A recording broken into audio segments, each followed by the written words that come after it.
বিপদ সকলের জীবনেই আসে, কিন্তু অনেক মানুষ বিপদ এলে ভগবানকে দোষারোপ করেন, বলেন যে আপনি আমাকে রক্ষা কেন করছেন না। আপনার প্রতি আমার মনে অপার ভক্তি, সর্বদা আপনার জপ করি, তাও আপনি না আমাকে এই বিপদ মুক্ত হওয়ার কোনো পথ দেখাচ্ছেন, না এই বিপদ থেকে আমাকে বের করছেন। এবার এটা হলো আপনার ভাবনা, আপনার দৃষ্টিভঙ্গি। এবার আমি বলি সত্যিটা আসলে কি। সত্যি হলো এটাই যে ঈশ্বর সবসময় আপনার সাথেই আছেন, থাকবেন। দেখুন সেই বীজের দৃষ্টিভঙ্গির দ্বারা যে মাটির নিচে চাপা পড়ে আছে, তাকে পরিণত হতে হবে এক বিশাল সুন্দর বৃক্ষে। তা তখনই হবে যখন তা ভাঙবে, ভাঙবে তখনই যখন সে উত্তাপ পাবে। উত্তাপ কোত্থেকে পাবে? সূর্যের তাপ থেকে। সূর্যের তাপ থেকে ধরিত্রীও বাঁচতে পারে না, তাকে তা সহ্য করতেই হয়। আর যখন এই ধরিত্রী আর এই বীজ এই দুই তপ্ত হয়ে যায়, তখনই এই প্রকৃতি বর্ষা আনে, আর সেই বর্ষার জলেই এই বীজ এক সুন্দর বৃক্ষে পরিণত হয়।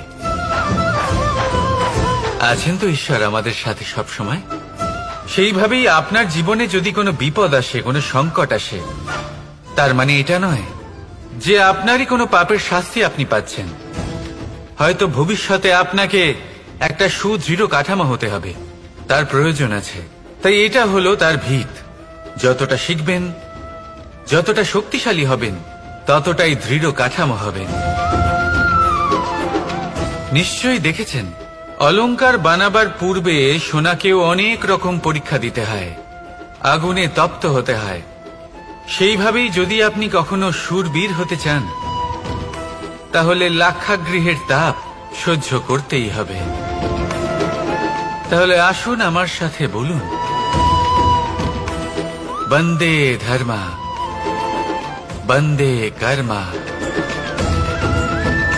রাধা রাধা।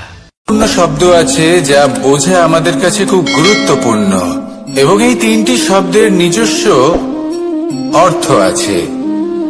প্রথম হলো সঙ্গবদ্ধতা, অর্থাৎ একসাথে মিলে কাজ করতে হবে, একসাথে মিলে পরিশ্রম করতে হবে, সামনে এগোতে হবে। এরকম করতে পারলে আপনার শক্তি বৃদ্ধি পাবে, আপনার ক্ষমতা বৃদ্ধি পাবে, আপনি এগোতে পারবেন এবং অনেক দূরে যেতে পারবেন। দ্বিতীয় হলো আত্মবিশ্বাস। হেরে যাওয়া বস্তুও আবার জিতে নিতে পারবেন। যদি আপনার নিজের আত্মবিশ্বাস থাকে, তাহলে আপনি কখনো পরাজিত হবেন না। এবং তৃতীয় হলো অহংকার। জয়লাভ করার পরেও কিন্তু এটা আপনাকে পরাজিত করতে পারে। সেই জন্য জীবনে সঙ্গবদ্ধ হন, আত্মবিশ্বাস রাখুন, কিন্তু কখনোই অহংকার করবেন না। এই অহংকার আপনার থেকে সবকিছু কেড়ে নিতে পারে। এই অহংকারের জন্যই মথুরাপতি কংস নিজের পতনের দিকে অগ্রসর হয়েছিলেন। এই অহংকারকে ত্যাগ করুন আর আমার সাথে ভালোবেসে বলুন, রাধা রাধা। এই সংসারে সব থেকে বেশি কঠিন কাজ কোনটা? কেউ বলবেন যুদ্ধ করা, কেউ বলবেন ধন অর্জন করা, আবার কেউ বলবেন জ্ঞান অর্জন করা সব থেকে বেশি কঠিন। এবার প্রত্যেক ব্যক্তির নিজস্ব অভিজ্ঞতা আছে, আর সেই অনুসারে তার নিজস্ব একটা উত্তর আছে। সাধারণভাবে দেখতে গেলে এই সংসারে সব থেকে কঠিন হলো তপস্যা করা, অর্থাৎ সব কিছু ত্যাগ করে তপস্যায় নিজেকে বিলীন করে দেওয়া। এবার এর থেকে বেশি কঠিন এই সংসারে আর কি বা হতে পারে? এই সংসারে, এই সমাজে, নিজের পরিবারের মধ্যে থেকেও ধৈর্য ধরে সামনে অগ্রসর হওয়া, এটা হলো সব থেকে কঠিন কাজ।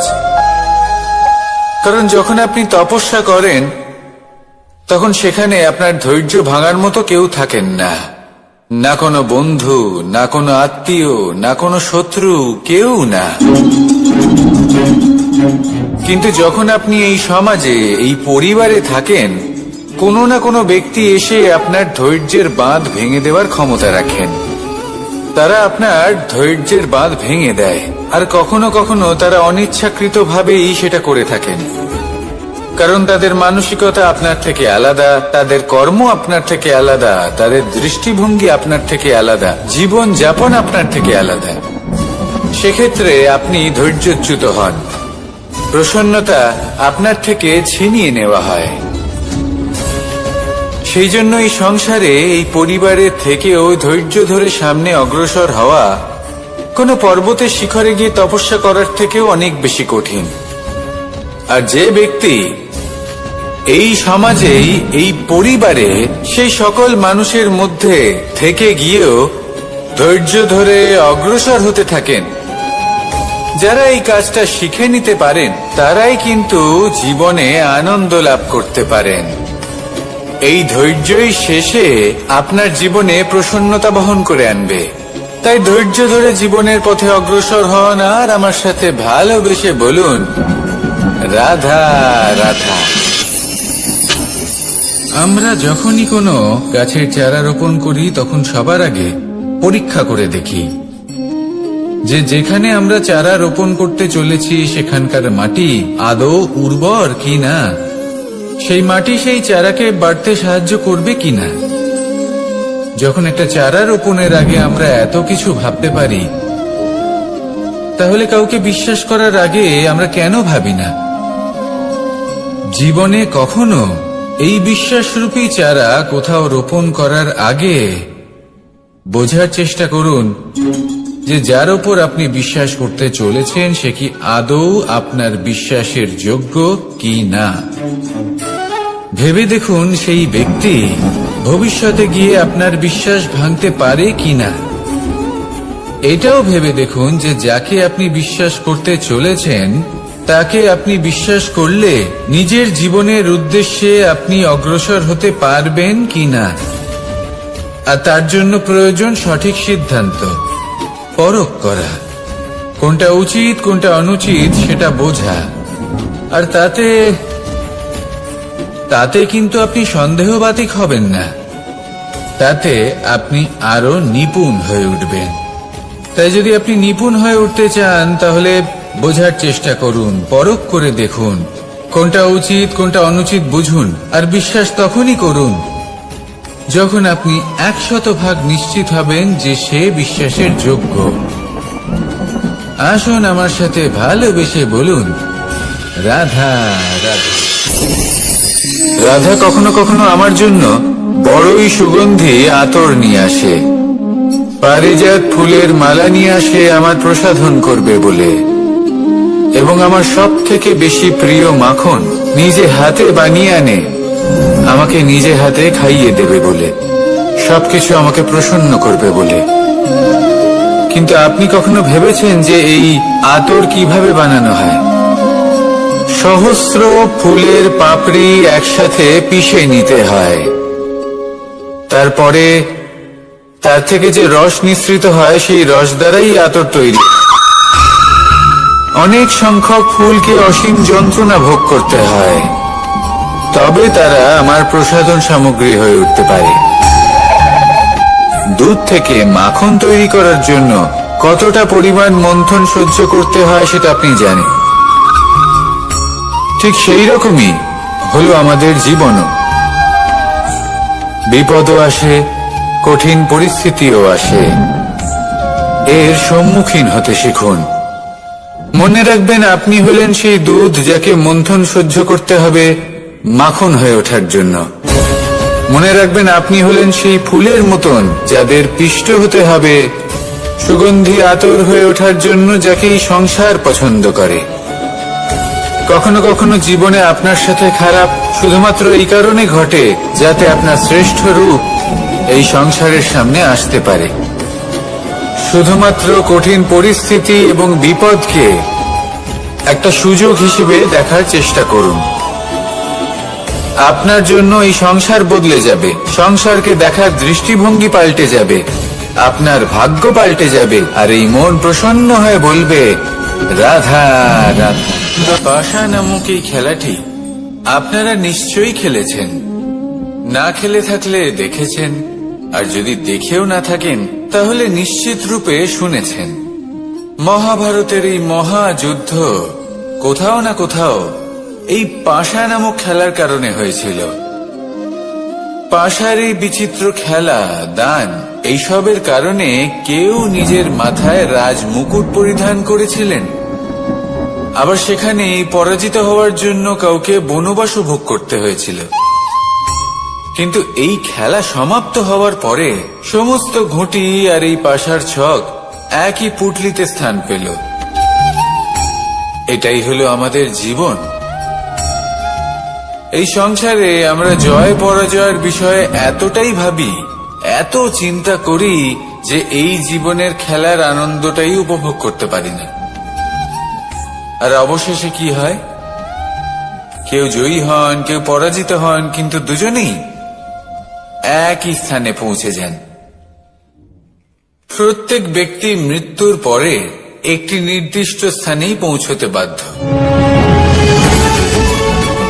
কিন্তু ততক্ষণ এই জীবন, এই খেলা, তার আনন্দ উপভোগ করুন। এই সংসারে সেই ব্যক্তি শ্রেষ্ঠ স্থানে পৌঁছতে পেরেছেন যিনি এই সংসারকে প্রকাশ প্রদান করেছেন, যিনি কখনো জয় পরাজয় এই বিষয়ে ভাবেননি, শুধু এই জীবনের খেলার আনন্দ উপভোগ করেছেন। এটাই আপনিও করুন, আর আমার সাথে ভালোবেসে বলুন, রাধা রাধা। প্রত্যেক মানুষ নিজের জীবনে দুঃখ অনুভব করেন। প্রত্যেকের দুঃখ আলাদা হতে পারে। কারোর মনে এই দুঃখ থাকে যে সে তার বাবা মায়ের সব ইচ্ছে পূরণ করতে পারেননি। কেউ এটা ভেবে দুঃখ পান যে সে চিরকাল সদাচার করেছেন, সৎকর্ম করেছেন, কিন্তু তাও তাকে দুরাচারী বলে মনে করা হয়। কেউ এটা ভেবেও দুঃখ পান যে তার সামনে যে ব্যক্তি রয়েছেন তার চোখে তিনি শত্রু হয়ে উঠেছেন বা দুষ্ট হয়ে উঠেছেন, যেখানে তিনি হয়তো কোনো অনুচিত কাজই করেননি। এবার এই সমস্ত বিষয় নিয়ে ভেবে নিজের ব্যক্তিত্ব নিয়ে সন্দেহ প্রকাশ করবেন না। যদি নিজের ব্যক্তিত্ব নিয়ে কোনো সন্দেহ থেকে থাকে তাহলে কর্ম সংক্রান্ত প্রশ্ন করুন যে আপনি যা করেছেন তাতে কি উচিত ছিল, কি অনুচিত ছিল। যেটা প্রয়োজন সেটা এটা বোঝার যে আপনার অন্তর্মন, আপনার বিবেক আপনাকে কি বলছে, আর আপনার অন্তর্মন আর আপনার বিবেক আপনাকে যেটা করতে বলবে শুধু সেটাই করুন। আর তারপরে এই সংসার কি বলবে, কি ভাববে সেসব নিয়ে ভাবতে যাবেন না, কারণ এই সংসার তো ঈশ্বরকেও প্রশ্ন করে থাকে, ঈশ্বরকেও দোষী মনে করে।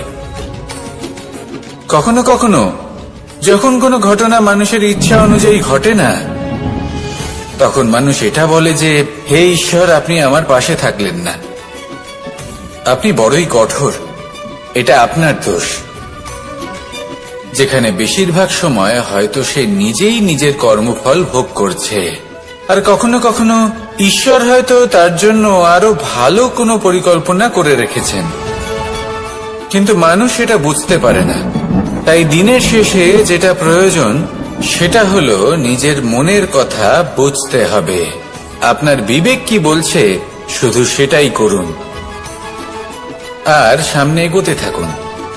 আমার সাথে ভালোবেসে বলুন, রাধা রাধা। পরিবর্তন, এটা হলো সৃষ্টির অমূল্য নিয়ম। এই সংসারে সবকিছু সময়ান্তরে পরিবর্তিত হয়, এই সময়ও পরিবর্তিত হয়। পরিবর্তন চিরকাল হয়ে এসেছে আর চিরকাল হতে থাকবে। কিন্তু এবার আমরা সেই পরিবর্তন কিভাবে লাভ করব যেটা আমাদের প্রয়োজন, যেটা আমরা চাই। আমরা জীবনে বিকাশ চাই। এই বিকাশ কিভাবে লাভ করতে পারি? এই প্রকৃতি কিন্তু আমাদের অত্যন্ত উত্তম উদাহরণ দিয়ে বুঝিয়েছে। একটি বিন্দুর উদাহরণ দিয়েছে যা ভবিষ্যতে একটা বিশাল নদীর আকার ধারণ করে। এটা কিভাবে হয়? মেঘ থেকে একটি বিন্দু ঝরে পড়ে সেই পর্বতের ওপর যেখানে হিম আছে। সেই হিমের সংস্পর্শে আসা মাত্র সেই বিন্দুর সাথে আরো বেশ কিছু বিন্দু যুক্ত হয়, তারপর তারা অগ্রসর হয়, আরো কিছু বিন্দু যুক্ত হয়, আস্তে আস্তে একটা ক্ষীণ ধারার রূপ ধারণ করে এবং সেটাই ভবিষ্যতে আরো এগোতে থাকে। অনেকটা যাওয়ার পর যখন অনেক সংখ্যক বিন্দু একসাথে যুক্ত হয়, তখন সেটা বিশাল নদীর আকার ধারণ করে। এবার আমরা মানুষ বলে আমাদের সাথে এই নিয়মের অন্যথা হয় তা নয়। আমরাও এই প্রকৃতির অংশ, আমাদের ক্ষেত্রেও একই নিয়ম প্রযোজ্য। যখন পরিশ্রম করে অনেক সংখ্যক বিন্দু আমরা একত্রিত করব, তখনই পরিবর্তনের নদী প্রবাহিত হবে। প্রয়োজন হল নিরন্তর পরিশ্রম করা এবং ধৈর্য ধরা। এটা করতে থাকুন, জীবনে সবকিছু লাভ করতে পারবেন।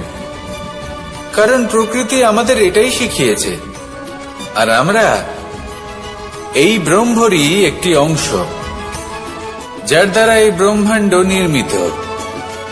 আসুন আমার সাথে ভালোবেসে বলুন, রাধা রাধা। কখনো এই প্রকৃতির দিকে তাকিয়ে থাকবেন। এই প্রকৃতি অনেক ধরনের শিক্ষা দেয়।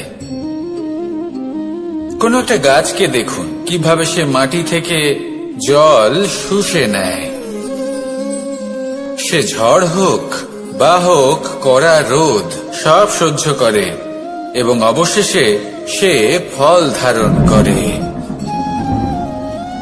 আর সেই ফল উৎপন্ন করার পরে সে ফল কিন্তু সে নিজে গ্রহণ করে না, এই সংসারকে প্রদান করে, যাতে পশু পাখি মানুষ তারা এই ফল গ্রহণ করে শক্তিশালী হয়ে উঠতে পারে, সুস্থ থাকতে পারে। সেভাবেই নদী, সরোবর এরা নিজেরাও কিন্তু নিজেদের জল গ্রহণ করে না, মাটিকে প্রদান করে, পশু পাখিকে প্রদান করে। সূর্য নিজেও নিজের জন্য প্রজ্বলিত হয় না, সে প্রকাশ ছড়িয়ে দিতে চায় আমাদের সবার কাছে, সে আলো পৌঁছে দিতে চায়। এই প্রত্যেকের কর্মে পরমার্থ নিহিত আছে, আর সেই জন্যই এদের সকলকে পুজো করা হয়।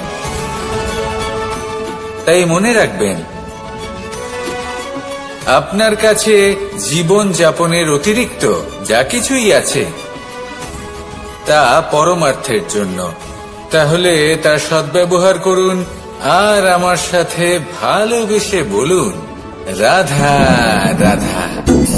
আমরা প্রত্যেকেই অবশ্যই এমন সময় দেখেছি যখন অনেকগুলো সমস্যা একসাথে আমাদের জীবনে এসে পড়ে। সমস্যা আমাদের প্রত্যেকের জীবনেই থাকে, আমরা তার সমাধান খুঁজতে চেষ্টা করি, কখনো সমাধান খুঁজে পাই, আবার কখনো যতই চেষ্টা করি না কেন কোনো সমাধান খুঁজেই পাই না। আর যখন এটা হয় তখন মানুষ অত্যন্ত বিচলিত হয়ে পড়েন। নিজের আত্মীয় স্বজন, নিজের বন্ধু বা সংসার, এদের ওপরে এই দোষ চাপিয়ে দেন যে এদের জন্যই এই সমস্যা এসেছে। এবার যদি আমি আপনাকে কোনো পরামর্শ দিই, তাহলে এটাই বলবো যে দৃষ্টিভঙ্গি পাল্টে দেখুন। এই দৃষ্টিভঙ্গি দিয়ে দেখুন যে এই সংসারে যে সমস্যায় আসুক না কেন তার জন্য কেউ দোষী নয়, না আপনি না অন্য কেউ। এই পুরো খেলাটাই আপনার মানসিকতা, আপনার দৃষ্টিভঙ্গি, আপনার মনে। কিভাবে বোঝাচ্ছি? যখন আমাদের মন শক্ত থাকে তখন কঠিন থেকে কঠিনতর পরিস্থিতিও আমাদের জীবনে খুব বেশি হলে প্রতিস্পর্ধা হয়ে থেকে যায়। সেখানে যদি আমাদের মন দুর্বল থাকে তখন অল্প কঠিন পরিস্থিতিও আমাদের কাছে খুব বড় সমস্যা হয়ে যায়, তাই না? একটা শক্ত মন কঠিন পরিস্থিতিকে প্রতিস্পর্ধা হিসেবে দেখে আর তার মধ্যে ওটা সুযোগ খুঁজে নেয়। আমাদের শুধু এটাই করতে হবে। এই সংসারে অন্য কাউকে দোষী মনে করলে আপনার সমস্যা দূর হয়ে যাবে না। সেই জন্য এই সংসারকে দোষ দেওয়ার বদলে এই সমস্যার মূলে চলে যান, সেটাকে বুঝুন, নিজের এই মনকে শক্ত করে তুলুন। যদি আপনার মন শক্তিশালী হয় তাহলে এই সংসারে অনেক বড় বড় কঠিন থেকে কঠিনতর পরিস্থিতিও যদি আসে, আপনার জীবনে যতই বড় বড় সমস্যা আসুক না কেন আপনার লক্ষ্য লাভে বাধা দিতে পারবে না। আসুন আমার সাথে ভালোবেসে বলুন, রাধা রাধা। আমরা সবাই পাথর দেখেছি, পর্বতও দেখেছি, শুকনো পাতাও দেখেছি, শ্যামল বনানীও দেখেছি। কখনো ভেবেছেন পাথরের অস্তিত্ব কিন্তু ততক্ষণ পর্যন্ত যতক্ষণ সে পর্বতের গায়ে আটকে থাকে। যখন সেই পর্বত থেকে সেই পাথর ভিন্ন হয়ে যায় ও নিজের অস্তিত্ব হারিয়ে ফেলে। আস্তে আস্তে কখনো পাথর কেটে বা কখনো পিষ্ট হয়ে সেই পাথর আস্তে আস্তে মাটিতে পরিণত হয় এবং পূর্ণরূপে নিজের অস্তিত্ব হারিয়ে ফেলে। এটাই পাতার সাথেও হয়। এই পাতা যতক্ষণ গাছের ডালের সাথে যুক্ত ততক্ষণ তার অস্তিত্ব থাকে। যখনই ডাল থেকে বিচ্ছিন্ন হয় সেও নিজের অস্তিত্ব হারিয়ে ফেলে। আর এটাই আমাদের সাথেও হয়। যতক্ষণ আমরা নিজেদের আপনজনের সাথে যুক্ত থাকি আমাদের অস্তিত্ব বজায় থাকে। যখন আপনজনদের সাথে সম্পর্ক ছিন্ন করি তখন আমরাও আমাদের অস্তিত্ব হারিয়ে ফেলি। এবার এই সংসারের প্রত্যেক ব্যক্তি স্বতন্ত্র থাকতে চান, আর অনেক ব্যক্তি স্বতন্ত্র থাকবেন বলে আপনজনদের দূরে করে দেন আর তাদের সাথে এই সম্পর্ক ছিন্ন করেন। এটা কি সত্যি প্রয়োজন? আপনজনদের সাথে সম্পর্ক ছিন্ন করে নিজের অস্তিত্ব হারিয়ে ফেলা প্রয়োজনীয়, নাকি আপনজনদের সাথে সম্পর্ক বজায় রেখে নিজেদের স্বতন্ত্র করে রাখা সেটা আবশ্যক? নির্বাচন আপনারই। আসুন আমার সাথে ভালোবেসে বলুন, রাধা রাধা। আপনি কি কখনো নৌকা যাত্রা করেছেন? করে না থাকলেও নিশ্চয়ই দেখেছেন যে এই জল যা নিজের অন্তরে সব কিছু সমাহিত করে নিতে পারে, এই নৌকা সেই জলের ওপরেই ভেসে থাকে। নদীর স্রোত কাটিয়ে সে সামনে অগ্রসর হয়। কিন্তু যদি এই নৌকায় কোনো ছিদ্র হয় তাহলে কিন্তু সেই নৌকা ডুবে যাবে। আর এতে কোনো তফাৎ হবে না যে সেই ছিদ্র ছোট নাকি বড়, নৌকা ডুবে যাবে। এই ছিদ্র হলো আমাদের জীবনে আমাদের অপগুণ, আমাদের দোষ, আমাদের বিকার। কখনো এটা ভাববেন না যে এই দোষ খুবই ছোট, এতে কিছুই যাবে আসবে না। না, সেই ছোট দোষ, সেই ছোট বিকার যদি সেটাকে শুধরে না নেন তাহলে সেটা আপনাকে আপনার পতনের দিকে নিয়ে যাবে। শেষ পর্যন্ত এটা আপনার উপর নির্ভরশীল যে আপনি কি চান। আপনার জীবনের এই নৌকা এভাবেই ডুবে যেতে দেখবেন, নাকি নিজেকে শুধরে নিয়ে সেই নৌকার সেই ছিদ্রটাকে ভরিয়ে তুলতে চাইবেন? নির্বাচন আপনার। আসুন আমার সাথে ভালোবেসে বলুন, রাধা রাধা। জল, জলই পৃথিবীতে বেঁচে থাকার জন্য আবশ্যক তো বটেই, কিন্তু এই জল আমাদের একটা অত্যন্ত গুরুত্বপূর্ণ শিক্ষা প্রদান করে। কখনো এই জলকে দেখেছেন? যে পরিস্থিতিতেই এই জল প্রবাহিত হোক না কেন, এর উপর যা কিছুই প্রভাব থাকুক না কেন, এর পথে যতই বাধা আসুক না কেন, তার মধ্যে থেকে ও নিজের পথ ঠিক বের করে নেয়, কিন্তু নিজের প্রবাহ থামতে দেয় না, ক্রমাগত অগ্রসর হতে থাকে। সেরকমই একটা শিক্ষা যেটা আমরা জল থেকে পেয়ে থাকি তা হলো এটা, আমরা যখন জলের দিকে তাকাই তখন আমরা নিজের প্রতিবিম্ব দেখি, স্পষ্টভাবে দেখতে পাই। কিন্তু তখনই দেখতে পাই যখন এই জল শান্ত থাকে, স্থির থাকে।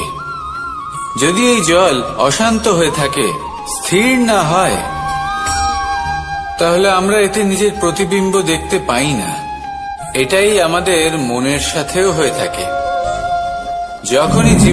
যখনই জীবনে কোনো সংকট আসে, যদি আমরা শান্ত মনে, স্থির মনে সিদ্ধান্ত নিই, তাহলে সেটা এমন একটা শীতল সিদ্ধান্ত হবে যেটা আমাদের ভবিষ্যৎকে একটা শ্রেষ্ঠ স্থানে নিয়ে যাবে।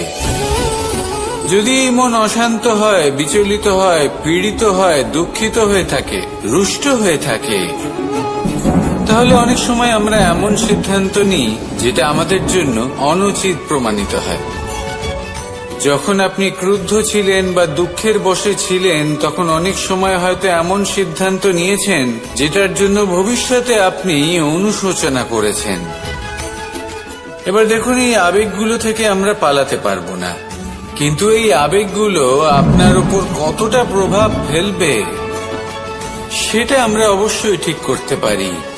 এই মনকে আমরা নিয়ন্ত্রণ করতে পারি।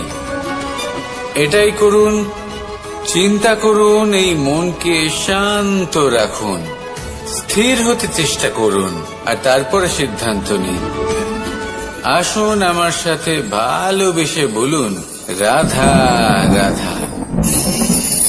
এই সংসারে ভৌতিক বস্তুরও নিয়তি আছে। যারাই এই সংসারে আসে বা উৎপন্ন হয়, তারা কিছুমাত্র সময় পর্যন্তই এখানে থাকতে পারে, আর তারপরে সেও লুপ্ত হয়ে যায়। অর্থাৎ সে নিজেও এই পঞ্চমহাভূতে সমাহিত হয়ে যায়। আমাদের সাথেও ঠিক এটাই হয়। সেই জন্যই ঈশ্বর দ্বারা প্রদত্ত এই উপহারের বিষয়ে ভাবুন, এই জীবনের বিষয়ে ভাবুন। ঠিক যেমন বিশ্বাস ভঙ্গ হলে কোনো ব্যক্তি আমাদের কাছে অপরিচিত হয়ে যান, ঠিক সেরকমই শেষ নিঃশ্বাস ত্যাগের পর এই শরীরও আমাদের কাছে পরই হয়ে যায়। তাই এই শরীর থাকাকালীন শ্রেষ্ঠভাবে একে সদ্ব্যবহার করুন। এই জীবনে শ্রেষ্ঠ কর্ম করুন, আর এই জীবনকে শ্রেষ্ঠভাবে যাপন করার জন্য কিছু কথা বোঝা প্রয়োজনীয়। যদি আপনি কারোর প্রশংসা করেন, তাহলে পূর্ণ হৃদয় দিয়ে করুন। যদি আপনি হস্তক্ষেপ করে থাকেন, তাহলে মস্তিষ্ক দ্বারা করুন। যদি আপনি সমীক্ষা করেন, তাহলে বিবেক দ্বারা করুন। যদি আপনি ধন অর্জন করতে চান, তাহলে নীতি অনুসারে চলুন।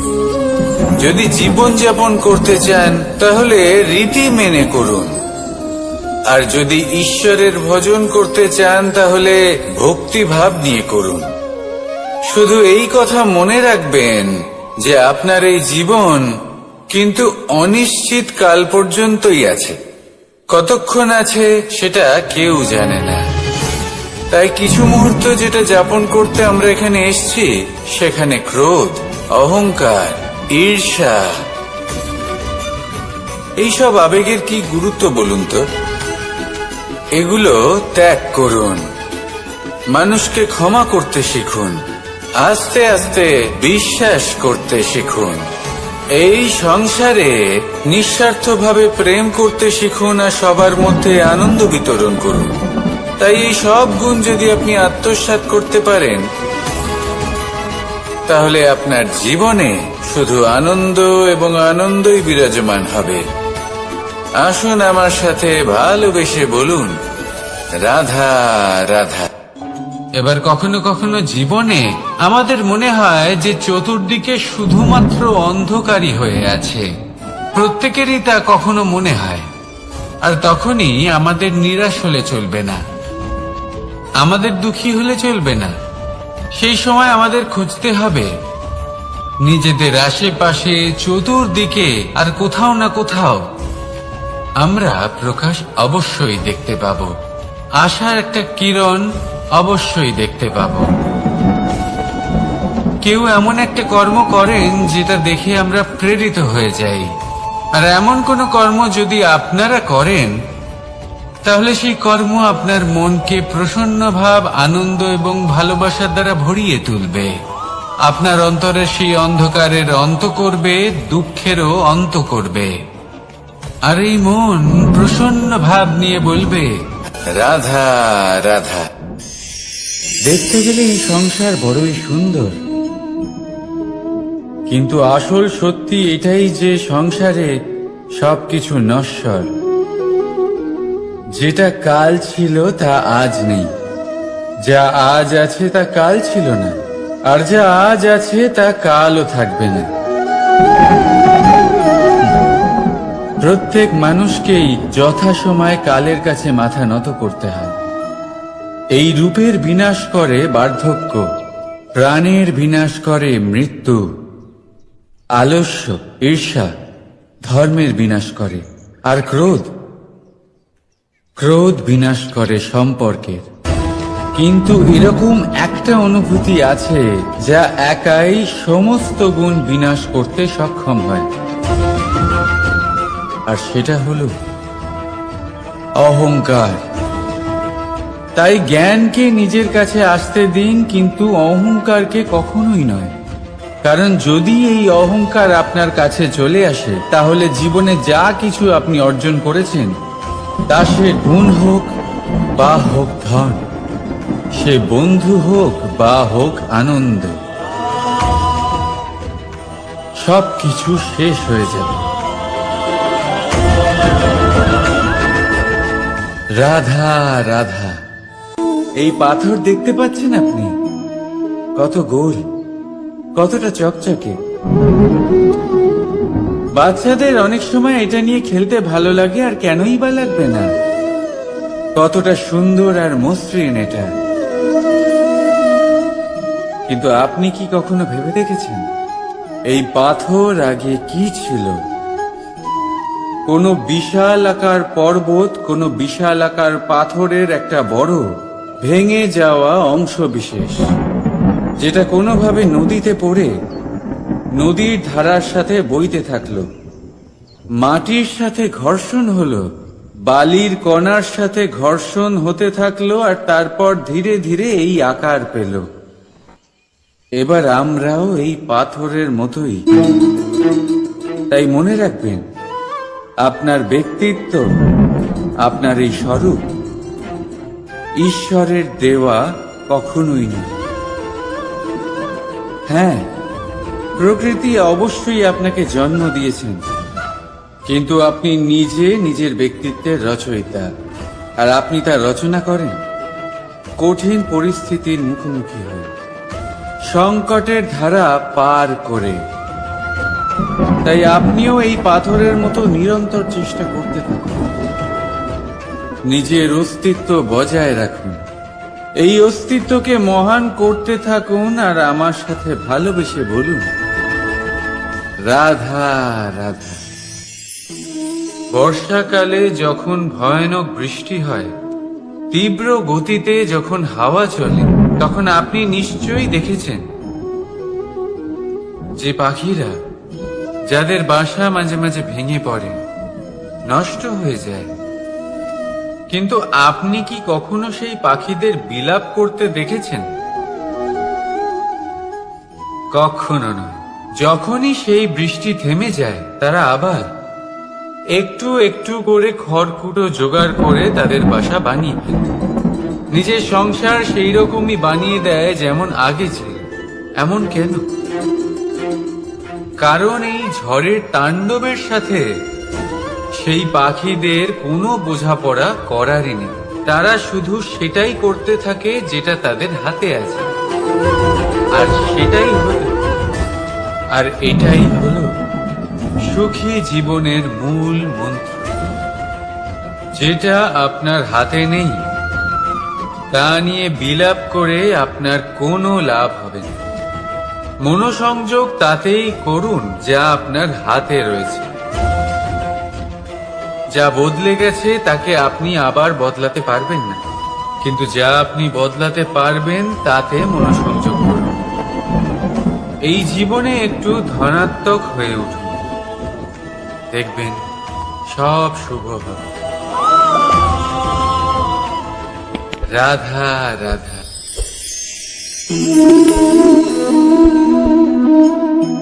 ছোটবেলায় একটা জিনিস আমি কখনো বুঝে উঠতে পারিনি। আমি সবসময় আশ্চর্য হয়ে থাকতাম যে এটা কি করে সম্ভব হতে পারে। ব্যাপারটা ছিল এরকম, আমি আমাদের গোয়াল ঘরে দেখতাম ভিন্ন ভিন্ন রং রূপের গাভী, কারোর রং কালো তো কারোর রং সাদা, কেউ খয়েরি তো কারোর রং বাদামি।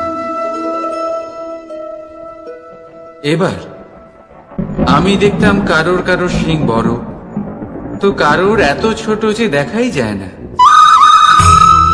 কোনো গাভী আকারে ছোট ছিল তো কেউ একটু বড়, কিন্তু যখন সেই সব গাভী দুধ দিত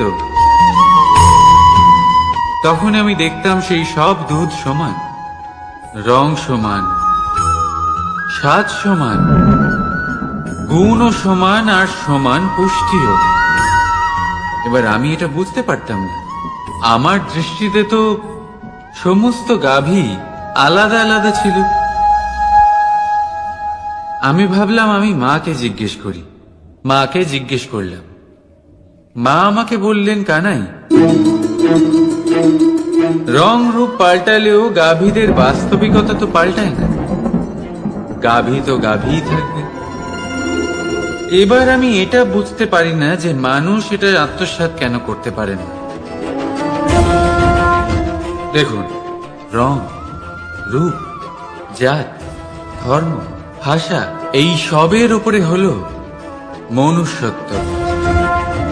আর মনুষ্যত্বের একটাই ধর্ম, আর সেটা হলো প্রেম। তাই এই প্রেম আপনি সকলের সাথে ভাগ করে নিন, প্রেমের সাথে সকলের সেবা করুন। এই মনুষ্যত্বর অমৃত চেখে দেখুন, আর আপনি বুঝে যাবেন যে আমরা কেউ আলাদা আলাদা নই, আমরা সবাই সমান। রাধা রাধা। সাগর, কত বিশাল হয় এই সাগর, কি না করতে পারে এই সাগর। এক মুহূর্তের মধ্যে সব ধ্বংস করে দিতে পারে, প্রলয় ডেকে আনতে পারে, সংসার মুছে ফেলতে পারে। এই সাগর জীবন জ্যোতি নিভিয়ে দিতে পারে। কিন্তু এই সাগর যা মেটাতে পারে না তা হলো একজন তৃষ্ণার্তের তৃষ্ণা। অন্যদিকে এই ঘোড়া, যা এতটাই ছোট যে গোপিনীরা একসঙ্গে অনেকগুলো নিয়ে চলতে পারে, কিন্তু এই ছোট ঘোড়া অনেকের তৃষ্ণা মেটাতে পারে। এবার বলুন, জল সাগরেও আছে, আবার এই ঘোড়াতেও। তাহলে পার্থক্য কোথায়? এখানে পার্থক্য হলো তাদের আচরণের মধ্যে। একজন মাটির মধ্যে মিষ্টি জল ধরে রাখে, তো আরেকজন নিজের নোনা জলের আঘাতে যে কাউকে মাটিতে মিশিয়ে দিতে পারে। আপনি কি হতে চাইবেন? সাগরের নোনা জল হয়ে কারোর আশা চূর্ণ বিচূর্ণ করে দিতে, নাকি মিষ্টি জলের ঘোড়া হয়ে কারোর তৃষ্ণা মেটাতে? সিদ্ধান্ত আপনার। রাধা রাধা। কতবার এমন হয় আপনি কোনো কাজ করার জন্য কাউকে দায়িত্ব দেন, কিন্তু সেই ব্যক্তি সেই কাজ সম্পন্ন করতে পারে না, অসম্পূর্ণ রেখে দেয়, অথবা ঠিকভাবে করতে পারে না। এবার এই পরিস্থিতিতে কি হয়? আপনি ক্রুদ্ধ হয়ে যান, তার উপরে আপনি রেগে যান, তাকে তিরস্কার করেন, আর তারপরে সেই কাজ সম্পন্ন করতে আপনি নিজেকেই নিযুক্ত করেন, আর শেষ পর্যন্ত সেই কাজ সম্পন্ন হয়েই যায়। এবার এই বিষয়ে সমস্যা সেই ব্যক্তির চেষ্টায় নয়, সমস্যা আপনি যে সেই ব্যক্তিকে ভরসা করলেন তার ছিল। আমরা অন্যের প্রতি ভরসা করাকে প্রথম পদক্ষেপ বানিয়ে, আর নিজের উপরে বিশ্বাসকে শেষ সম্বল। কিন্তু তার বদলে এটাই হওয়া উচিত যে নিজের উপরে ভরসাকে আমরা প্রথম পদক্ষেপ বানাই। তাকে নিজের সহায় মানতে হবে। যদি আপনি এমন করেন তাহলে পরিণাম আরো সুখকর, আরো আনন্দদায়ক হবে। তাই মনে রাখবেন, এই সংসারে আপনার সব থেকে বড় ভরসা আর কেউ নেই। এই সংসারে আপনার সব থেকে বড় রক্ষাকর্তা আর কেউ নেই, বরং আপনি নিজেই। রাধা রাধা। আসুন আপনাকে একটা প্রশ্ন করছি, সোনা আর লোহার মধ্যে তফাৎ কি? এবার বেশিরভাগ লোকের উত্তর এটাই হবে যে সোনা বহুমূল্য, সোনার মূল্য লোহার থেকে অনেক বেশি। এটা ঠিক, কিন্তু আমাদের এটা ভোলা ঠিক হবে না যে সোনা আমাদের সাজগোজের কাজে লাগে, আমাদের আরো বেশি সুন্দর দেখায়। অন্যদিকে লোহা সেই সৈনিকদের ঢাল ও তলোয়ার হয়ে তাদের রক্ষা করে যারা আমাদের প্রাণকে রক্ষা করেন। এই সৈনিক না থাকলে আমাদের প্রাণও থাকবে না। এবারে বলুন, সোনার মূল্য বেশি হওয়াতে কি লোহার মূল্য কমে যায়? কখনোই নয়। ঠিক সেইভাবে এই জীবনে আপনি যতই চেষ্টা করুন, কিছু না কিছু এমন থেকে যাবে যা আপনি কখনোই পাবেন না। আর সেই কারণে নিজেকে অক্ষম মনে করা অনুচিত। হতে পারে আপনার কাছে সেই গুণ আছে যেটা সংসারে আর কারোর কাছে নেই। সেই গুণটাকে চিনুন, সেটাকে বাড়ান আর সেটাকে ব্যবহার করুন। তাই মনে রাখবেন, সংসারে প্রত্যেকটা ব্যক্তি বিশেষ হয়, আর এই সংসারে সবাই সবকিছু পায় না।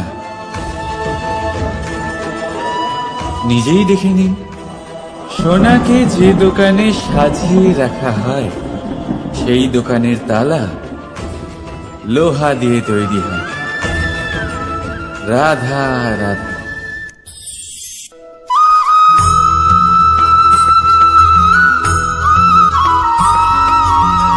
মানুষের মানসিকতা এমন হয় যে সে যতটা করে আশা করে যে তার থেকে অনেক বেশি তার বদলে সে পাবে।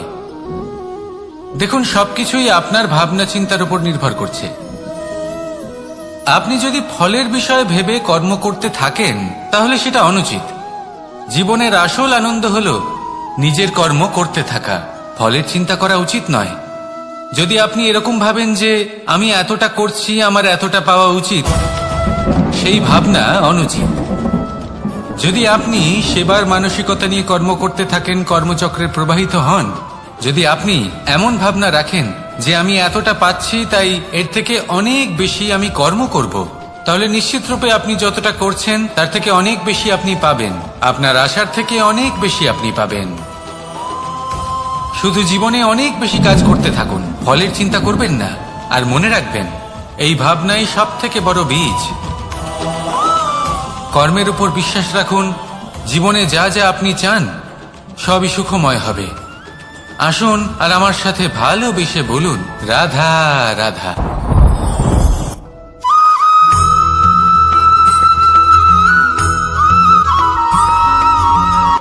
সংসারে আমাদের জীবনে যখন কোনো সুখ বা দুঃখ আসে, তার জন্য আমরা কাউকে না কাউকে অবশ্যই দায়ী করে থাকি, তাই না? এই ব্যক্তি আমাদের সাথে এরকম কাজ করেছেন তাই আমার সাথে এমন হলো। ওই ব্যক্তি যদি এমনটা না করতেন তাহলে আজ আমি ওই স্থানে পৌঁছতে পারতাম। সবই আপনার দৃষ্টিভঙ্গির ওপর নির্ভরশীল। আর যদি আপনার দৃষ্টিভঙ্গি এমন হয় তাহলে তা অনুচিত। সত্যি কথা বলতে, এই সংসারে ভিন্ন ভিন্ন ধরনের মানুষ আছে। এটা আপনার উপর নির্ভর করছে কিভাবে তাদের স্বাগত জানাবেন। একবার ভাবুন, আমি আমার দুটো হাত সামনে নিয়ে এলাম, দুটো মুঠো খুলে দিলাম। দুই প্রকারের মানুষ আসবেন, কিছু না কিছু দিয়ে যাবেন। এই মুঠো যদি আমি বন্ধ করে দিই তাহলে না কেউ আমাকে কিছু দিতে পারবে, না আমার কিছু যাবে আসবে। নিশ্চয়ই বুঝতে পারছেন এই দুই ধরনের ব্যক্তি কারা এবং তারা কি দিয়ে যান। আমি যদি নিজের মুঠো খুলে দিই তাহলে কিছু ভালো মানুষ আসবেন, আমাকে আনন্দ, সন্তুষ্টি, জ্ঞান প্রদান করে যাবেন, ভালো অভিজ্ঞতা দিয়ে যাবেন। কোনো খারাপ ব্যক্তি যদি আসেন তাহলে তিনিও খারাপ অভিজ্ঞতা দেবেন, যার থেকে আমি শিক্ষা লাভ করব। এই সব কিছু আমি লাভ করতে পারি। মুঠো যদি বন্ধ করে রাখি তাহলে আমি কিছুই পাবো না। দেখুন, এই সংসারে প্রত্যেকের জীবন এইরকম। প্রত্যেকের জীবনে সবকিছুই আছে, ভালো খারাপ দুই মানুষই আছে। ভালো অভিজ্ঞতা আছে, খারাপ অভিজ্ঞতা আছে। নির্ভর করছে আপনার উপর যে আপনি কি করবেন, এনাদের স্বাগত কিভাবে জানাবেন, কার থেকে কি বুঝবেন, কি শিখতে পারবেন, আর কোন দৃষ্টিভঙ্গি নিয়ে অগ্রসর হবেন। এটাই নির্ধারণ করবে যে আপনার জীবন কেমন হবে। আসুন আমার সাথে ভালোবেসে বলুন, রাধা রাধা।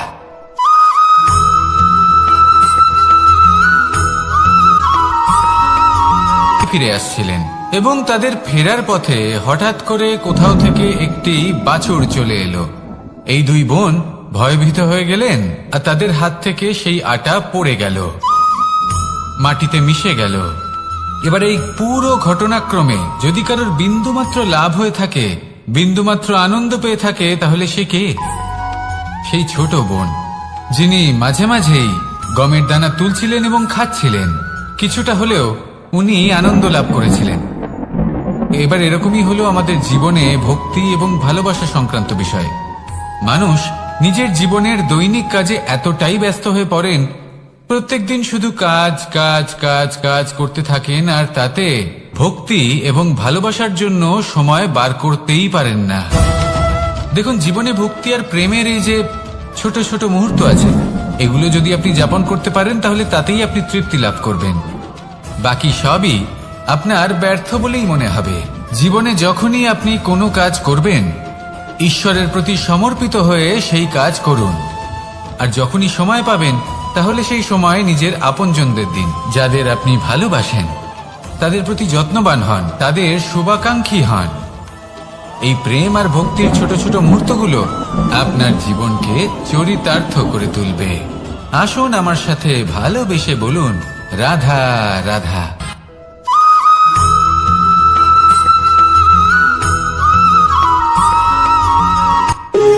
যখন মানুষের মৃত্যু হয় তখন কি হয়? অনেক সংখ্যক মানুষ শোক পালন করতে চলে আসেন। যে ব্যক্তি মৃত্যু লাভ করেছেন তার অনেক বস্তু থাকে যেগুলো তার প্রিয়, যেগুলো তিনি ব্যবহার করেছেন। তার শয্যা, তার বস্ত্র, তার আভূষণ সবকিছু তার থেকে বিচ্ছিন্ন করা হয় এবং খালি হাতে তাকে শ্মশানের উদ্দেশ্যে রওনা করা হয়। আমি আপনাকে এই প্রশ্ন করতে চাই, আপনি এই সংসারে কি অর্জন করেছেন? ধন সম্পত্তি, বস্ত্র, আভূষণ, এই সব কিছু যে আপনি অর্জন করেছেন, আপনার মৃত্যুর পরে তা আপনার থেকে দূর হয়ে যাবে। এর উত্তর হলো একটাই, আপনার কর্ম। শুধু সেটাই আছে যা একান্ত আপনার, আর শুধু সেটাই এই সংসার থেকে চলে যাওয়ার পরেও সংসারেই জীবিত থাকবে।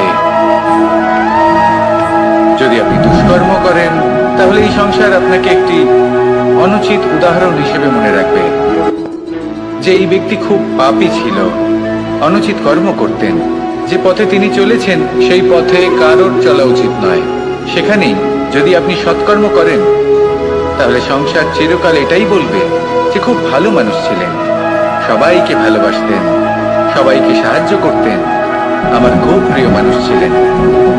এটাই হলো শ্রেষ্ঠ কর্ম। সেই জন্য জীবনে শুধুমাত্র ধন সম্পত্তি, আভূষণ এই সব অর্জন করতে গিয়ে নিজের মনোনিবেশ করবেন না। শ্রেষ্ঠ কর্ম করুন। সংসার থেকে চলে যাওয়ার পরেও এই কর্মই এই সংসারে আপনাকে জীবিত রাখবে। আসুন আমার সাথে ভালোবেসে বলুন, রাধা রাধা।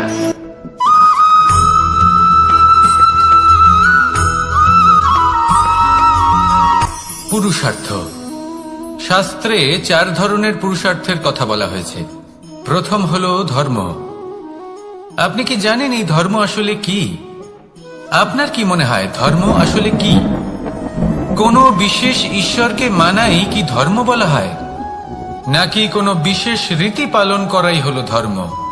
নাকি কোনো বিশেষ সাহিত্যকে সর্বশ্রেষ্ঠ মনে করাই হলো ধর্ম? না, ধর্ম হলো সেটা যাকে ধারণ করা যেতে পারে।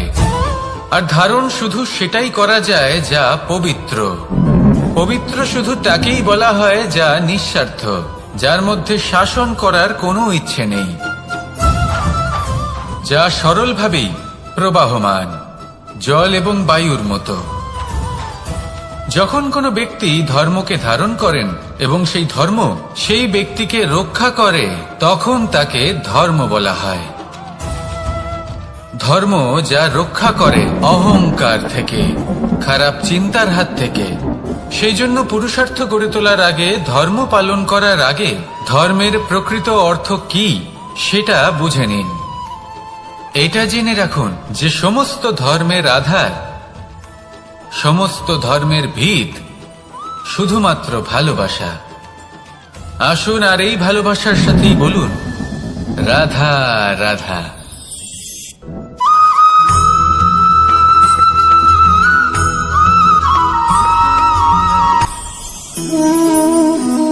শক্তি এক অত্যন্ত বিচিত্র বস্তু, বা বলতে পারেন অনুভূতি। পিতা সবসময় চান যেন তিনি তার শক্তি পুত্রকে। আসুন আপনাকে সহজে বোঝাই। যদি আপনি সুপাত্র হন আর আপনাকে শক্তি দেওয়া হয়, তাহলে আপনি সেই শক্তির গুরুত্ব বুঝবেন, কোথায় সেই শক্তি প্রয়োগ করা উচিত সেটা বুঝবেন।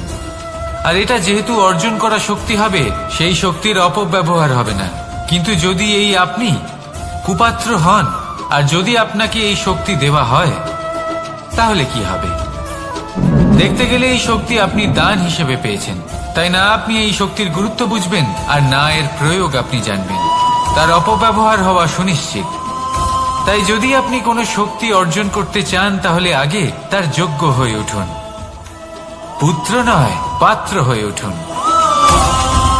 আর আমার সাথে ভালোবেসে বলুন রাধা রাধা।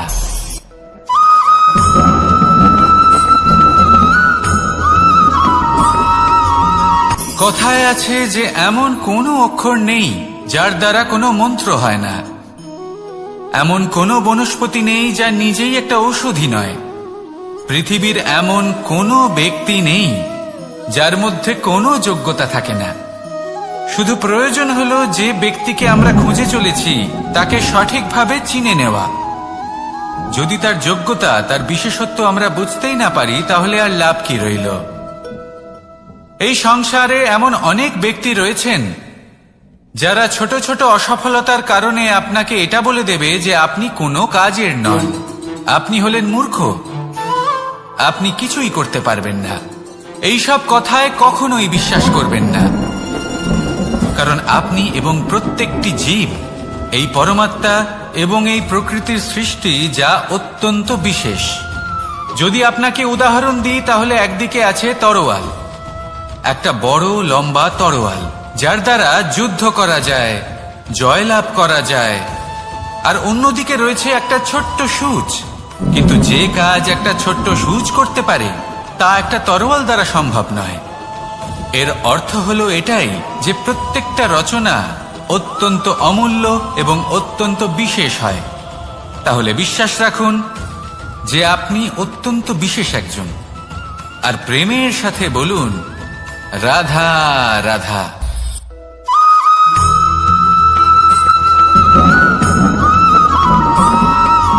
মানুষের একটি সমস্যা আছে যে মানুষ সাফল্যকে মাপতে থাকেন, লক্ষ্যপ্রাপ্তিকে মাপতে থাকেন এবং তার তুলনা করতে থাকেন যে ও এত কিছু পেল আর আমি পেলাম না, ওর কাছে এত কিছু আছে কিন্তু আমার কাছে নেই। এই তুলনা করার জন্য ওনারা দুঃখী হয়ে পড়েন, নিরাশ হয়ে পড়েন। তাই আমি একটা প্রশ্ন করছি যে এটা কি উচিত? এই সংসারে আপনি কি নিয়ে তুলনা করবেন, যেখানে সূর্যদেব চন্দ্রমা দুজনেই আছেন, দুজনেই হলেন বিশেষ, দুজনেই নিজ নিজ সময়ে উদিত হন। এদের মধ্যে একজন না থাকলে তাহলে আমাদের জীবন কঠিন হয়ে পড়বে। ঠিক সেইভাবেই আপনি যদি একটা বড় রেখা অঙ্কন করেন, তাহলে অন্য রেখাটি ছোট হয়ে পড়ে না, সে তেমনই থাকে যেমনটা সে ছিল।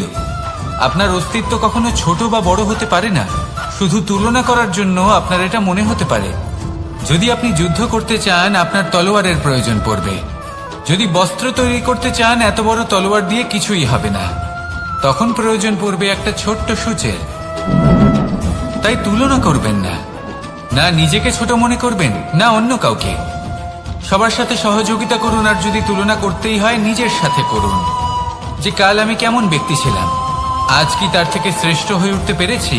ভেবে দেখুন ভবিষ্যতে গিয়ে আপনি কতটা শ্রেষ্ঠ ব্যক্তি হতে পারেন। আসুন আমার সাথে ভালোবেসে বলুন, রাধা রাধা।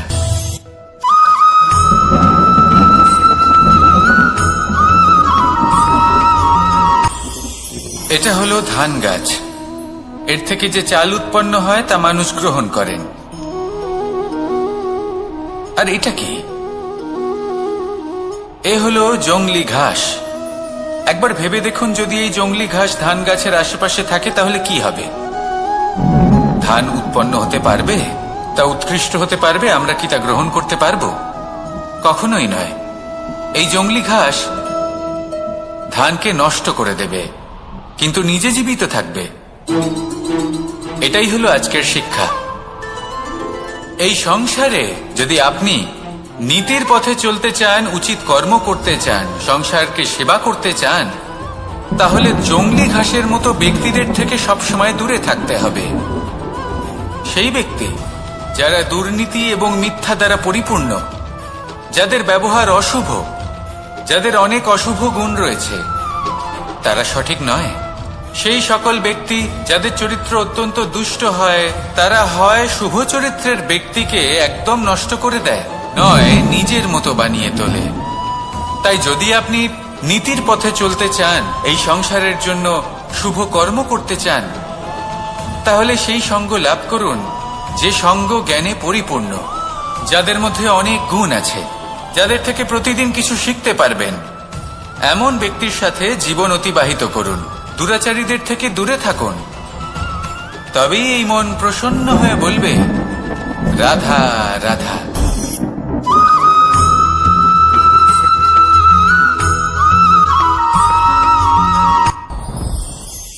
সাথী। সাথী এই শব্দটির ব্যাখ্যা কে কিভাবে করে? মিত্র, সখা, বন্ধু। কিন্তু অর্থ একটাই, তিনি যিনি আপনার সঙ্গী হন, আর তিনি যার সাথী আপনি হন। এবার সব থেকে বড় প্রশ্ন হলো এটাই যে তিনি কে হতে পারেন যাকে আপনি আপনার সাথী বলে মেনে নিতে পারেন, নিজের সখা, নিজের মিত্র, নিজের বন্ধু মেনে নিতে পারেন। আপনার সাথী হলেন তিনি যিনি দুঃখের সময় আপনার পাশে থাকবেন, আপনার হাত ধরে থাকবেন।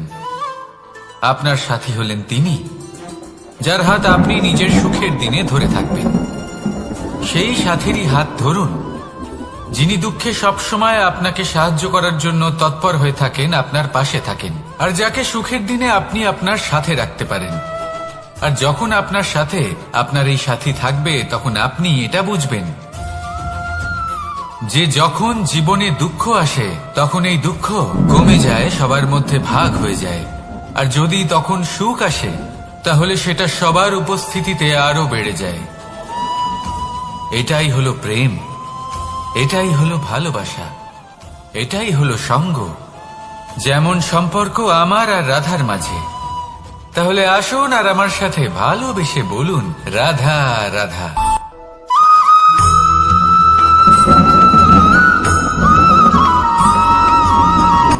কথায় আছে, অন্ধকারে প্রদীপ প্রজ্বলিত করলে চতুর্দিক আলোকিত হয়। কিন্তু যদি এই প্রদীপ আমি সূর্যের আলোর সম্মুখে সকালবেলায় প্রজ্বলিত করে রেখে দিই, তাহলে কি হবে? আপনি বলবেন যে এটা করে তো কোনো লাভই হলো না।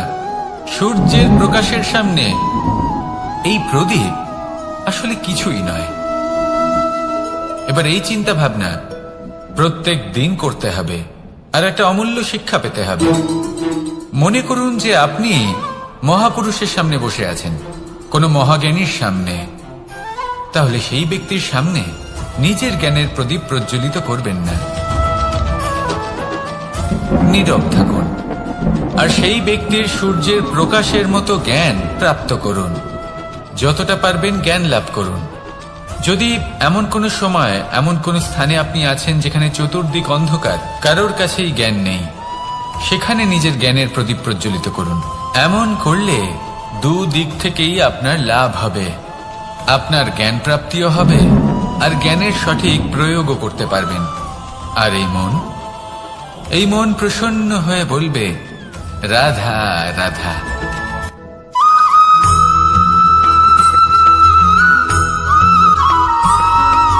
প্রত্যেক মানুষ নিজের জীবনে হীরক তথা হীরে এবং দর্পণ এই দুই দেখেছেন।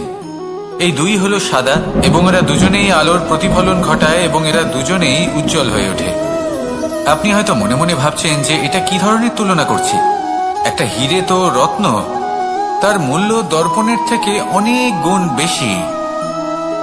কিন্তু হীরে থাকাতে দর্পণের মূল্য কিন্তু কোনো অংশে কমে যায় না, তাই না? মানুষ যখন হীরে নিজের হাতে নেয় তখন সবার আগে কি খোঁজে? দর্পণ, যাতে তার মধ্যে দিয়ে দেখে সে বুঝতে পারে যে সেই হীরে আদৌ তার শোভাবর্ধন করছে কিনা, তাকে ভালো দেখাচ্ছে কিনা, প্রসাধনের জন্য সেটা ব্যবহার করা ঠিক হবে কিনা। অর্থাৎ হীরের উপস্থিতিতে দর্পণের গুরুত্ব কম হলো না। দর্পণের কারণে হীরের মূল্য বোঝা গেল। আমাদের জীবনেও ঠিক এরকমই ঘটে। আপনারা যদি সংসারে নিজের আশেপাশে দেখেন, এমন অনেক মানুষ দেখতে পাবেন যারা নিজেদের ক্ষেত্রে মহান স্থানে পৌঁছেছেন, নিপুণ এবং শ্রেষ্ঠ হয়েছেন।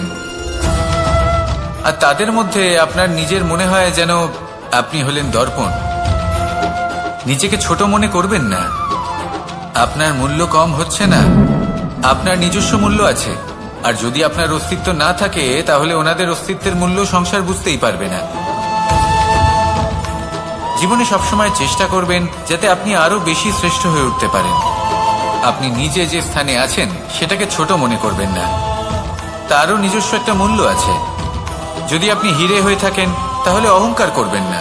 যদি আপনি দর্পণ হয়ে থাকেন তাহলে নিজেকে ছোট মনে করবেন না। আসুন আর আমার সাথে ভালোবেসে বলুন, রাধা রাধা।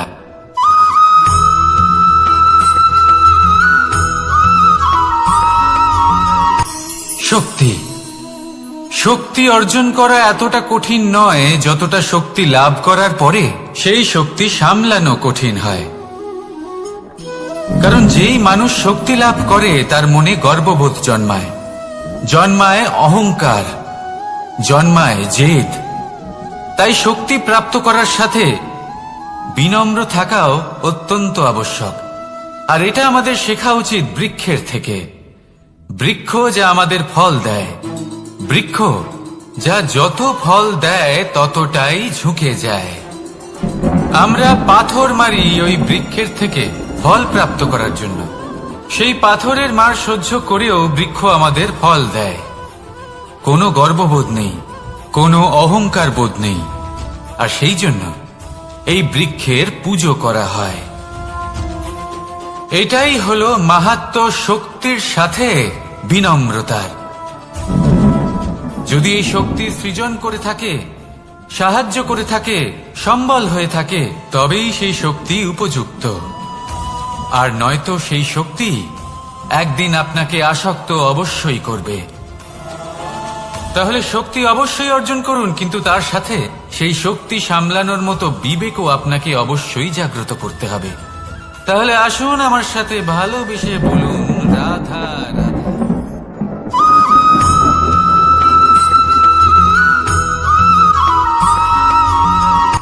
কথায় আছে, অন্ধকারে প্রদীপ প্রজ্বলিত করলে চতুর্দিক আলোকিত হয়।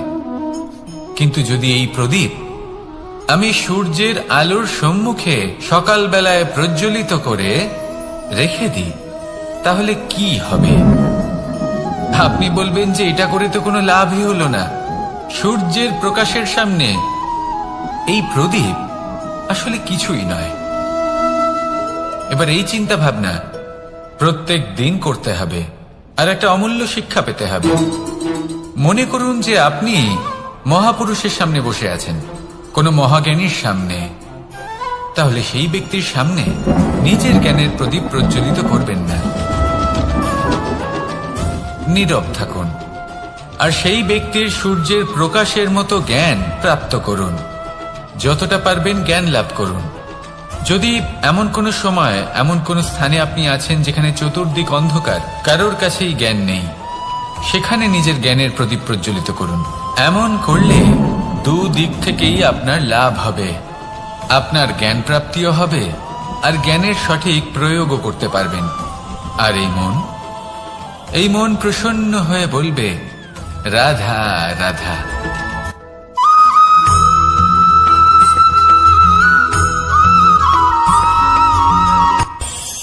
এই সংসারে আমরা প্রকাশ কোথা থেকে পাই? এর উত্তর বড়ই সরল। ভোরে যখন সূর্যোদয় হয় তখন প্রকাশের কিরণ আমাদের ঘরে এসে পৌঁছয়। এইভাবেই আমরা প্রকাশ লাভ করি। এবার এই প্রকাশের আলোতেই আমরা সারাদিনের কাজ সম্পন্ন করি। সন্ধে হয়ে যায়, সূর্যাস্তও হয়ে যায়, আর আমাদের ঘর যাতে অন্ধকার না হয় তার জন্য আমরা একটা প্রদীপ প্রজ্বলিত করি। এটাই ঘটে আমাদের জীবনেও। এবার প্রবাহমান আয়ুর সাথে আমরা আমাদের অন্তরে যদি একটা প্রদীপ প্রজ্বলিত করে নিই তাহলে বিষয়টাই অন্যরকম হবে। এবার আপনি বলবেন কোন প্রকাশের কথা বলছি যে আমাদের অন্তরে জাগ্রত করা সম্ভব? আমাদের আত্মার মাঝে প্রেমের প্রকাশ জাগ্রত করার কথা বলছি। কারণ আমাদের এই জীবন এও হলো দিনের আলোর মতো। আজ প্রকাশ আছে, কিন্তু কোনোদিন অবশ্যই অস্ত হবে।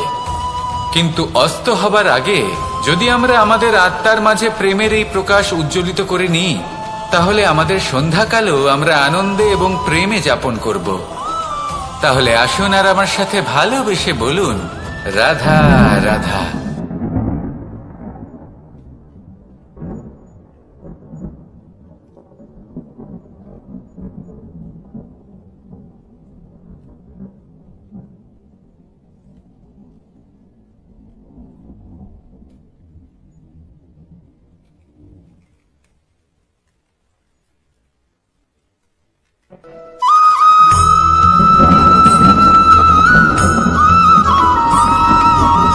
কথায় আছে যে এমন কোনো অক্ষর নেই যার দ্বারা কোনো মন্ত্র হয় না।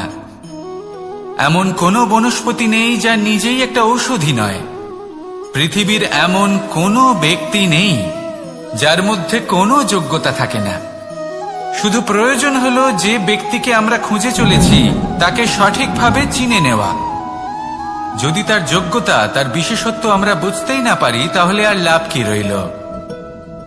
এই সংসারে এমন অনেক ব্যক্তি রয়েছেন যারা ছোট ছোট অসফলতার কারণে আপনাকে এটা বলে দেবে যে আপনি কোনো কাজের নন, আপনি হলেন মূর্খ, আপনি কিছুই করতে পারবেন না। এইসব কথায় কখনোই বিশ্বাস করবেন না। কারণ আপনি এবং প্রত্যেকটি জীব এই পরমাত্মা এবং এই প্রকৃতির সৃষ্টি, যা অত্যন্ত বিশেষ। যদি আপনাকে উদাহরণ দিই তাহলে একদিকে আছে তরোয়াল, একটা বড় লম্বা তরোয়াল যার দ্বারা যুদ্ধ করা যায়, জয়লাভ করা যায়। আর অন্যদিকে রয়েছে একটা ছোট্ট সূঁচ। কিন্তু যে কাজ একটা ছোট্ট সূঁচ করতে পারে তা একটা তরোয়াল দ্বারা সম্ভব নয়। এর অর্থ হলো এটাই যে প্রত্যেকটা রচনা অত্যন্ত অমূল্য এবং অত্যন্ত বিশেষ হয়। তাহলে বিশ্বাস রাখুন যে আপনি অত্যন্ত বিশেষ একজন। আর প্রেমের সাথে বলুন, রাধা রাধা।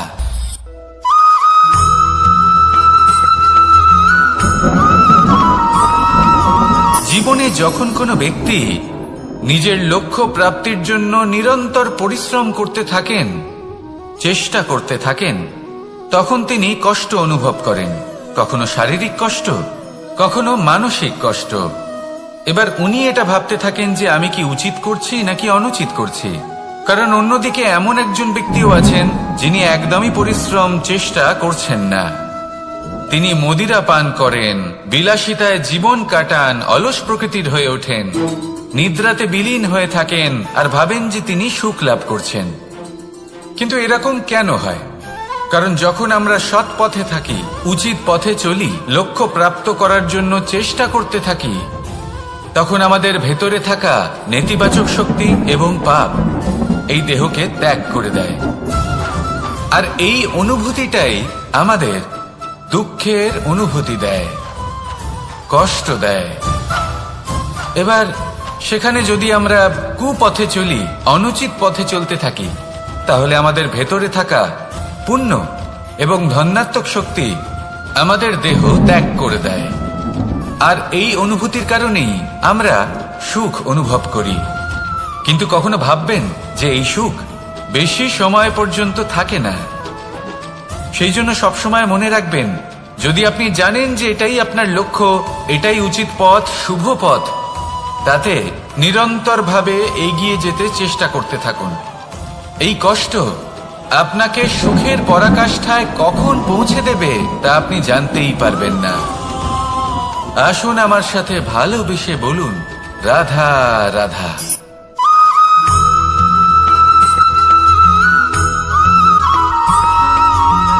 এই দড়িটা দেখুন,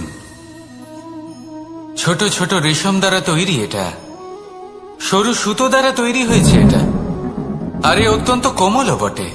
আর আপনি চাইলে এটা সোজাও করে দিতে পারেন, আর চাইলে এটা বেঁকিয়েও দিতে পারেন, আর যদি চান তাহলে এটা গোল গোল করে বেঁধে কোথাও রেখেও দিতে পারেন।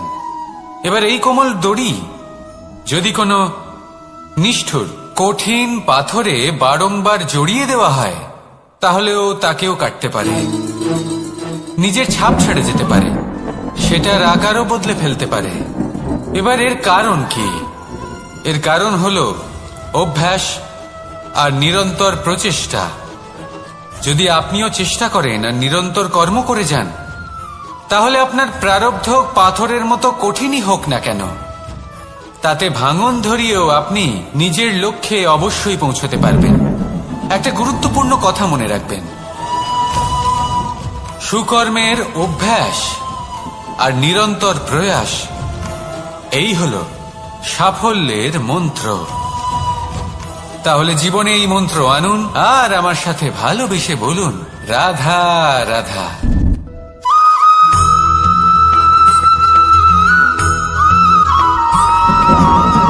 এই সংসারে কোনো বস্তু হোক বা ব্যক্তি হোক, তার একার গুরুত্ব কিন্তু খুব বেশি নয়। একটা উদাহরণ হিসেবে বৃষ্টির ফোঁটাকে ভেবে দেখুন।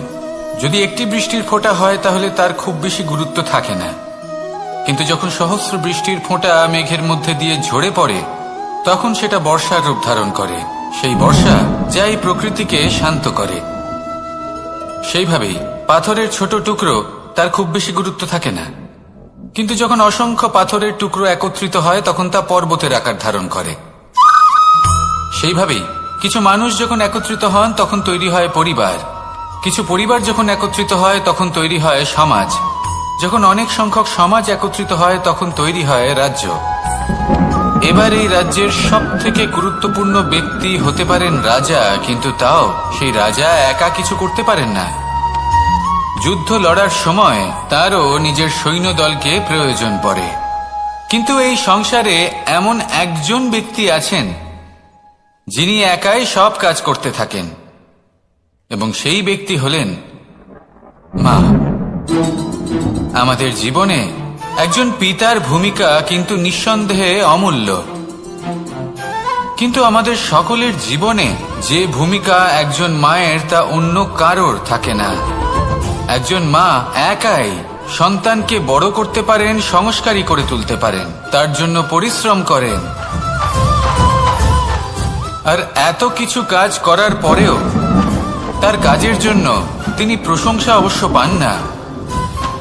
উল্টে যদি সেই সন্তান অনুচিত পথে চালিত হয়, অনুচিত কর্ম করে, তখন সেই মাকেই অপবাদের পাত্র হয়ে উঠতে হয়। আমাদের জীবনে মায়ের যোগদান কতটা সেটা বুঝুন। আপনাকে বড় করে তোলার জন্য উনি কতটা পরিশ্রম করেছেন সেটা বুঝুন।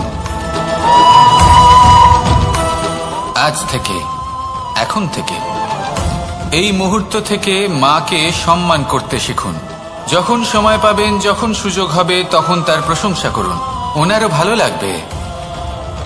আর মায়ের এই মমতার জন্য, তার এই ভূমিকার জন্য আসুন সবাই মিলে আমরা তাকে প্রণাম করি,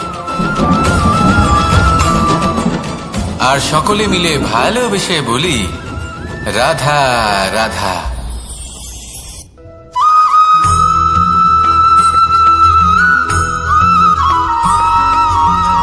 আপনি কখনো কোনো বাজকে নিজের বাসা বানাতে দেখেছেন?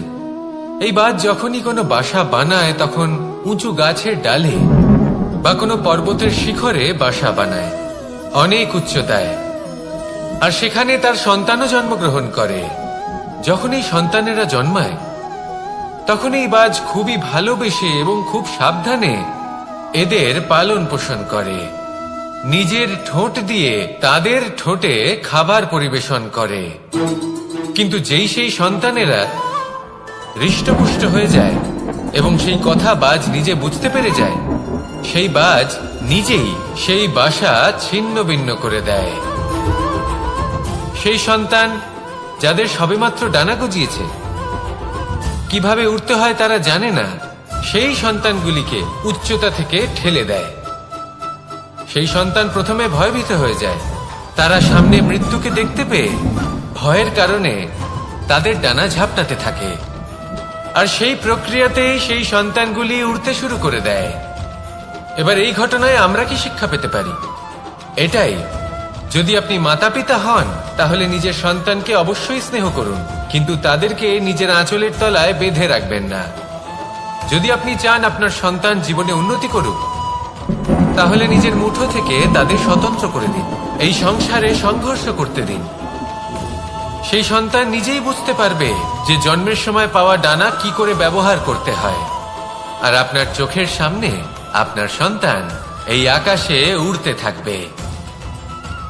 তাহলে আসুন আমার সাথে ভালোবেসে বলুন, রাধা রাধা।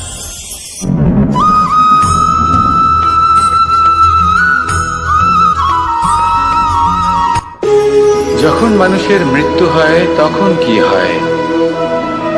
অনেক সংখ্যক মানুষ শোক পালন করতে চলে আসেন। যে ব্যক্তি মৃত্যু লাভ করেছেন তার অনেক বস্তু থাকে যেগুলো তার প্রিয়, যেগুলো তিনি ব্যবহার করেছেন।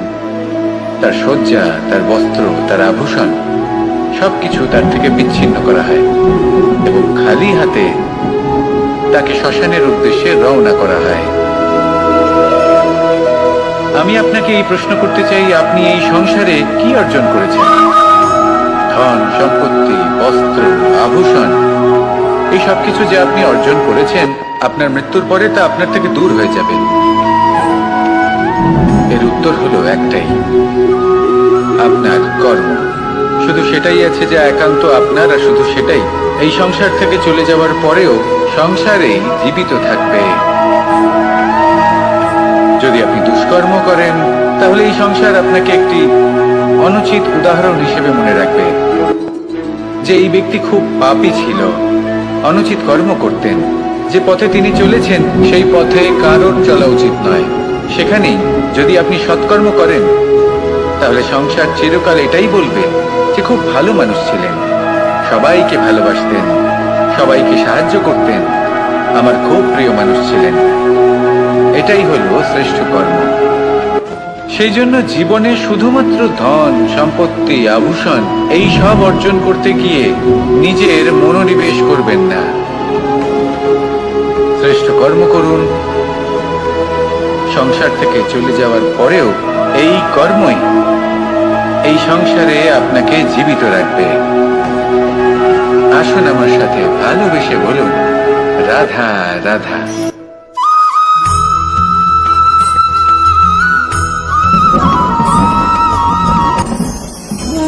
ভোজন। এবার ভোজন সংগ্রহ করার জন্য মানুষ কি না করেন, সবসময় চেষ্টা করতে থাকেন। ফসল উৎপাদনের জন্য অনেক পরিশ্রম করতে থাকেন, কিন্তু অনেক সময় অনেক পরিশ্রম করার পরেও ফসল ভালো উৎপাদন হয় না। এর কারণ কি? কারণ হলো এটাই যে আপনি পরিশ্রম হয়তো অনেক করেছেন, কিন্তু আপনার নজর তো সেই বীজের দিকে ছিলই না যা আপনি রোপণ করেছেন। সেই জন্য সবসময় কোনো বীজ রোপণ করার আগে তাকে পরখ করে দেখুন, তা অত্যন্ত আবশ্যক।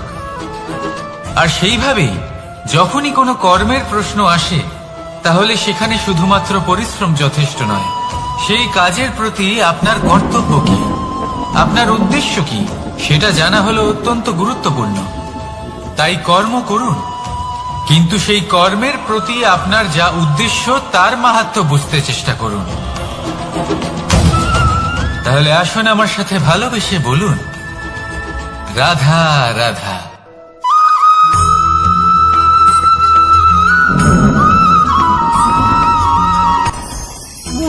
ভোজন। এবার ভোজন সংগ্রহ করার জন্য মানুষ কি না করেন, সব সময় চেষ্টা করতে থাকেন। ফসল উৎপাদনের জন্য অনেক পরিশ্রম করতে থাকেন, কিন্তু অনেক সময় অনেক পরিশ্রম করার পরেও ফসল ভালো উৎপাদন হয় না। এর কারণ কি? কারণ হলো এটাই যে আপনি পরিশ্রম হয়তো অনেক করেছেন, কিন্তু আপনার নজর তো সেই বীজের দিকে ছিলই না যা আপনি রোপণ করেছেন। সেই জন্য সব সময় কোনো বীজ রোপণ করার আগে তাকে পরখ করে দেখুন, তা অত্যন্ত আবশ্যক।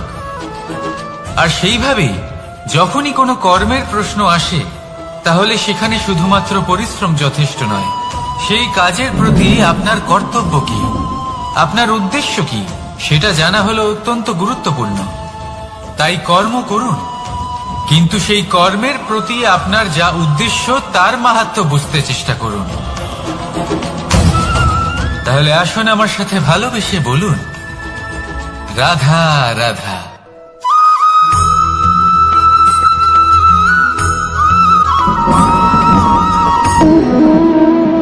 সম্পর্ক হলো আমাদের জীবনের একটি আধার। কিছু সম্পর্ক এমন যা আমরা জন্মসূত্রে লাভ করি, যেমন পরিবার, মা, বাবা। কিছু সম্পর্ক আছে যা আমরা জীবনে অর্জন করে থাকি, তা সে প্রেমের হোক, স্নেহের হোক বা বন্ধুত্বের। এই সকল সম্পর্ক লাভ করার বা গড়ে তোলার 5টি ধাপ রয়েছে। প্রথম ধাপ, কোনো ব্যক্তির সাথে আলাপ হওয়া, তার সাথে কথা বলা বা তাকে দেখা। দ্বিতীয় ধাপ, সে ব্যক্তিকে আমাদের ভালো লাগা। তৃতীয় ধাপ,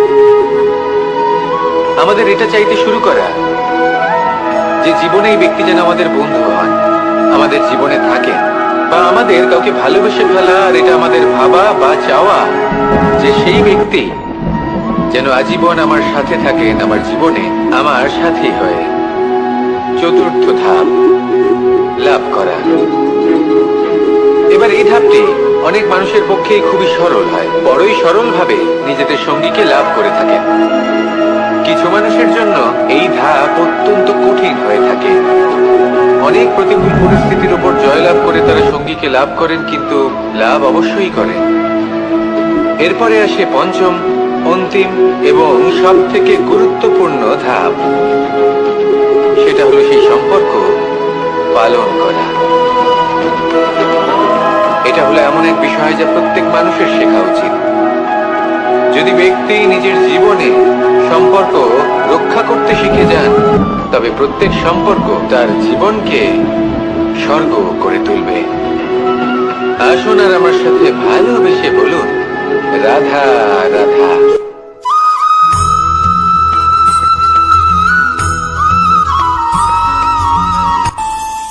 আমাদের মনে যখন কোনো প্রশ্ন ওঠে, কোনো দ্বন্দ্ব জাগে, তখন আমরা যাই আমাদের গুরুর কাছে, আমাদের আরাধ্যের কাছে গিয়ে জিজ্ঞেস করি। এইভাবেই একদিন আমি পৌঁছলাম আমার আরাধ্যের কাছে, আমার মহাদেবের কাছে, আর ওনাকে প্রশ্ন করলাম যে মহাদেব, জীবনে আনন্দ পাওয়ার, উৎসব পালনের, প্রেম ভাগ করে নেবার, জীবনকে উপভোগ করে নেওয়ার সর্বশ্রেষ্ঠ সময় কোনটা?